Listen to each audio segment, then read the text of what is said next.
Hello and welcome back to Cheeseman Returns. It's the middle of the night. We're eating walnut whips. Welcome back, Alice. Hiya, Babs. Fans of the stream of consciousness format? Favourite kind of stream. Hold on tight because we are jumping into Batman Returns. It's just been Christmas and once again people have been debating whether Batman Returns is a Christmas film. Do you think it is? I believe it is. It certainly is if Die Hard is. Both of them were summer releases, which kind of counts against them. Yeah. But, I mean, Batman Returns is very Christmassy. And for me, it goes into the holy pentaveterate of Christmas films. Which is? Batman Returns. The Nightmare Before Christmas. Classic. Muppets Christmas Carol. Another classic. Elf. Another classic. And The Snowman. That's too sad for me. No. And not probably technically a film, but I love it. I watch it every Christmas Eve. Yeah, and now Sophia does too. Yeah. So Batman 1989 was a huge success. The movie, not our discussion of it. Both, I would say.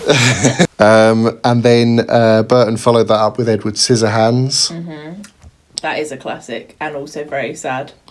Which was a huge hit as well. And it was Burton's fourth big success in a row. So Warner Brothers convinced him to direct Batman Returns by handing him creative control. The screenwriters had quite a lot of freedom this time as well.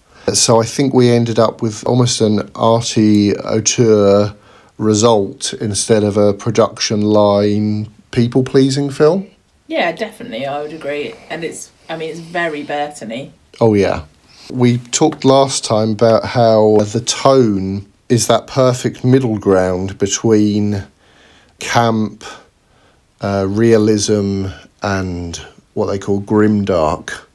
Grimdark? What's grimdark? I think that means Batman v Superman. Over the top, profoundly miserable. Oh, right. Hard to keep that up for an entire running time. Yeah. So this was considered a very dark film, but it's still got cartwheeling newspaper headlines, a storyline from the old TV show. Giant ducks. Yeah, exactly. The giant duck mobile. Yep. Based on the cage decoration that you see at the start of the film hanging from his crib. Oh, I didn't realise that. And something else I noticed, which I haven't seen anywhere else, there's an 1896 song called A Hot Time in the Old Town Tonight. Just from your era then? Yeah. And I think they're trying to sort of add to the timelessness of the Gotham City. Yeah. Because it's referenced in Batman 89 and Batman Returns. The Joker says it in 89 and Catwoman says it in Batman Returns. Weirdly, it's actually also mentioned by the Joker in the 1968 Adventures of Batman cartoon. They really love this song then. Yeah. And they also, in both films, reference Beauty and the Beast, which definitely adds to the gothic tone. It's exactly the kind of story you can imagine would be right up Burton's street. Yeah, classic monster story. Yeah. One thing I wanted to address was the bathos in the film. I do kind of feel like it's a little bit weird because the Joker making jokes makes sense, but the Penguin makes a lot of jokes in this one. Yeah. I feel like they feared the audience weren't going to take the material seriously. Eat floor, high fiber. Exactly, my least favourite line in the film. So when the Penguin dies, spoilers. Spoiler alert. He draws the cute umbrella from his umbrella stand and then cracks a joke.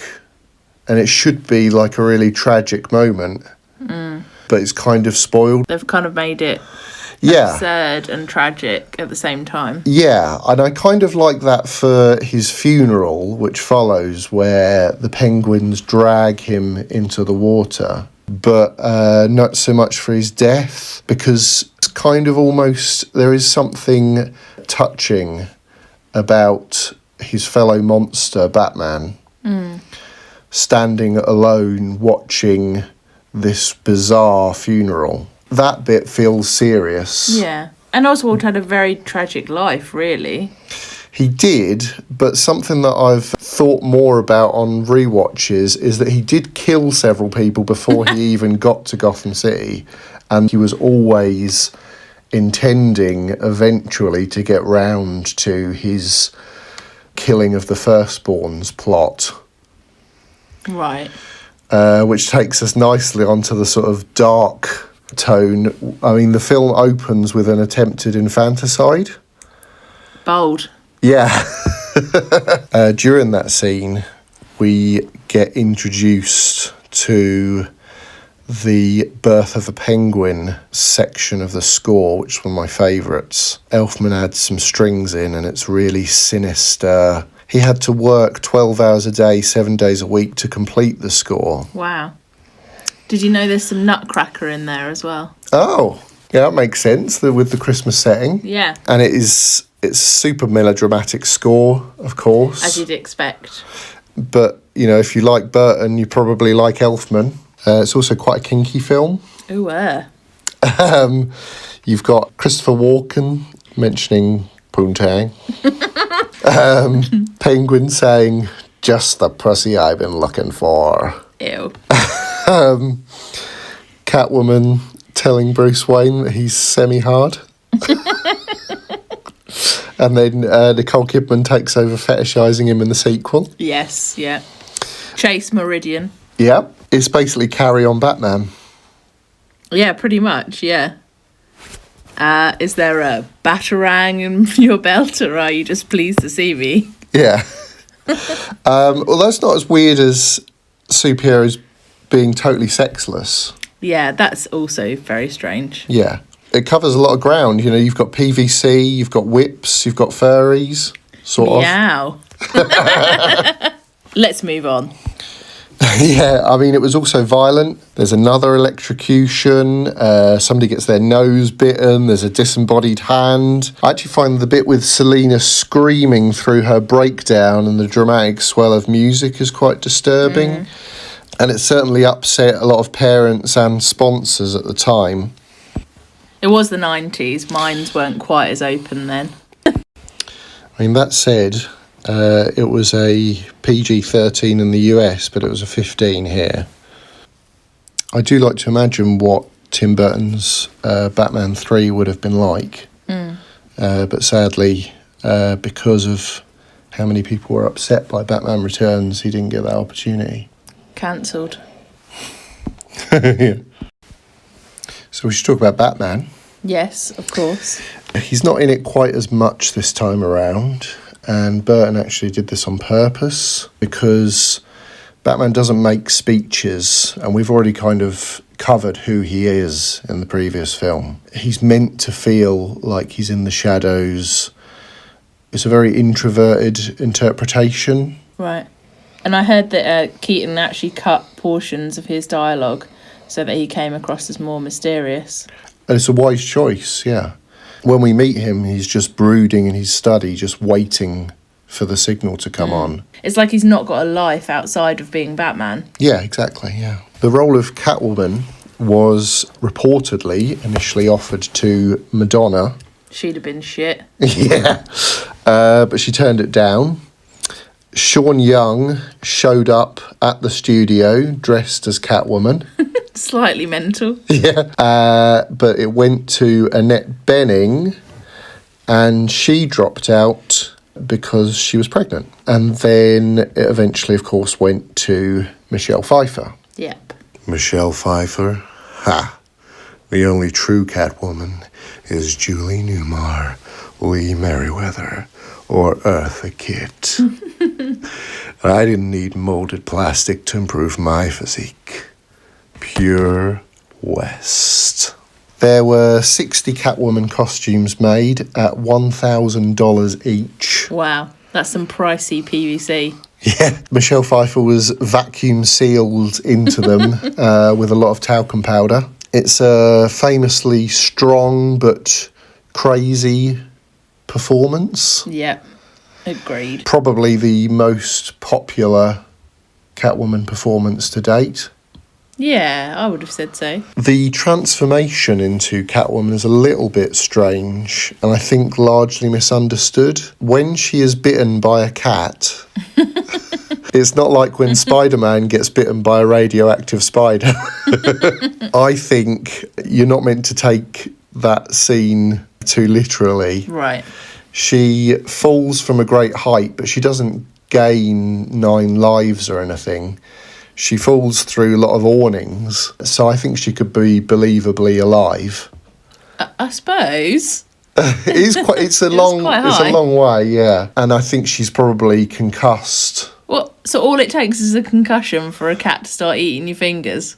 All it takes is a concussion for you to start acting quite strangely and, you know, drinking milk in a sort of sexy way when you get back to your apartment.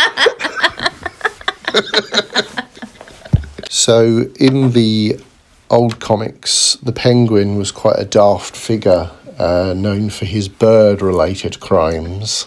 And in the animated series, he was much more of a sort of gentlemanly figure. Yeah. And then in this, he is a tragic, vengeful mutant, constantly struggling with whether he is an animal or a man.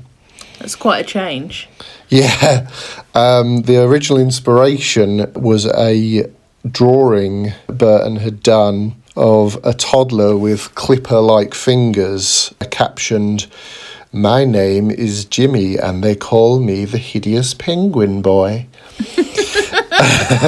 And now in the comics, he's both a freak and a gangster. That's kind of a legacy of Batman Returns. Danny DeVito never broke character. He was cackling and slavering. He ate raw fish, seasoned Ew. with lemon. I'm glad we know what the seasoning was. Yeah, that's crucial information. He kind of fancies every woman he sees throughout Batman Returns. Yeah. And actually proposes briefly to Catwoman. I wouldn't touch you to scratch you. You lousy minx! I should have your spade. You set all the signals. Wouldn't it have sent the film off in a quite unusual direction if they had got engaged? Be a sitcom. Yeah. What kind of a wedding would it be? Fishy. Yeah. Cut the cake and like penguins fly out. Maybe. Speaking of the penguins, there were real-life penguins on set, along with animatronics and men in penguin suits. Must have been very confusing. Universal Studios stank. It was mating season. And the penguins. Yeah, and for the penguins. The divas that they were, they had to have a refrigerated trailer, ice, they had a pool, they had unlimited fresh fish. It's not a bad life, is it? There was also a monkey on set who was frightened of DeVito in his penguin makeup. I don't blame him. Paired with Oswald Cobblepot, you've also got Max Schreck, who's much more like a real-life villain. Power-hungry hypocrite. He gets to live in the normal world. He probably lives in one of those pastel houses you see in Edward Scissorhands. He only cares about his son. His heir. Exactly.